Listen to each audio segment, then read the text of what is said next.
ધારાસભ્ય બન્યા પછી 23માં જન્મદિવસ મારો હતો.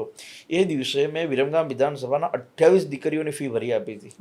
MBA કરવું હોય, CA કરવું હોય, 2 લાખ રૂપિયા, 2.5 લાખ રૂપિયા. વિરમગામ વિધાનસભાની અંદર 200 બાળકોને મેં ટેબ્લેટ આપ્યા છે, જે બાળકો ધોરણ 10ની અંદર, 12માની અંદર પહેલા નંબરે આવે. અમારો એવો પ્રયાસ છે કે વિસ્તારની અંદર કામ થાય, વિકાસના પણ કામો થાય, સમાજ સેવાના પણ કામો થાય.